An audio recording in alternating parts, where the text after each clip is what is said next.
आज का टॉपिक है लिगेंड क्षेत्र सिद्धांत LFT, ligand field theory. Ligand क्षेत्र सिद्धांत आणविक कक्षीय सिद्धांत और क्रिस्टल क्षेत्र सिद्धांत में निर्धारित सिद्धांतों के संयोजन से उत्पन्न हुआ है, जो संक्रमण धातु परिसरों में धातु d ऑर्बिटल्स की विकृति के नुकसान का वर्णन करता है। ग्रिफिथ एवं लेस्ली ने ऐसे परिसरों के अधिक सटीक विवरण के रूप में लिगेंड क्षेत्र सिद्धांत का समर्थन किया। हालांकि इस सिद्धांत की उत्पत्ति 1930 के दशक में जॉन हेज़ब्रूक वॉन वेलेक के चुंबकत्व पर काम के साथ हुई थी। ग्रिफिथ और आर्गेल ने समाधान में संकर्ण धातु आयनों का वर्णन करने के लिए क्रिस्टल क्षेत्र सिद्धांत में स्थापित इलेक्ट्रोस्टैटिक सिद्धांतों का उपयोग किया और धातु लिगेंड इंटरैक्शन में अंतर को समझाने के लिए आणविक कक्षक सिद्धांत का उपयोग किया, जिससे क्रिस्टल क्षेत्र स्थिरीकरण और संक्रमण धातु परिसरों के दृश्य स्पेक्ट्रा जैसे अवलोकनों की व्याख्या की गई।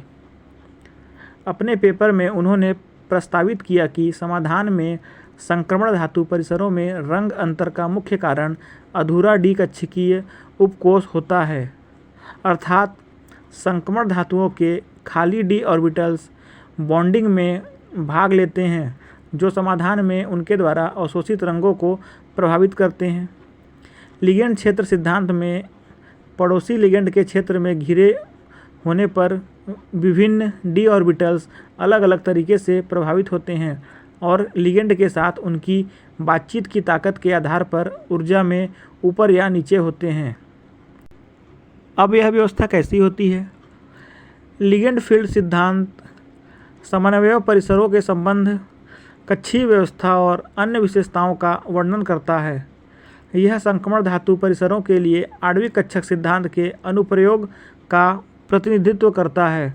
एक संक्रमण धातु आयन में 9 वैलेंस परमाणु कक्षाएं होती हैं, जिनमें 5 Nd, 1 N+1 s और 3 N+1 p कक्षाएं होती हैं, जिनमें n एक संख्या के रूप में होती है।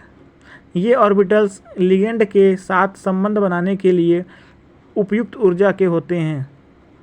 LFT विश्लेषण कॉम्प्लेक्स की ज्यामिति पर अत्यधिक निर्भर है, लेकिन अधिकांश स्पष्टीकरण वर्णन से शुरू होते हैं।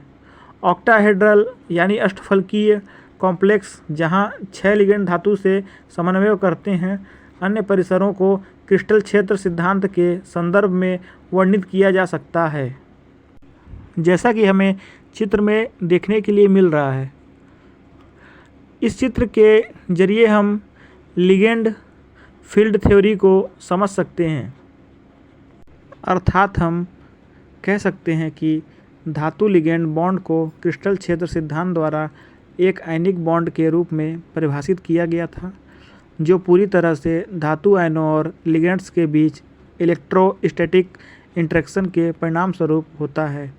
तो ये था लिगेंड फील्ड थ्योरी या लिगेंड क्षेत्र सिद्धांत।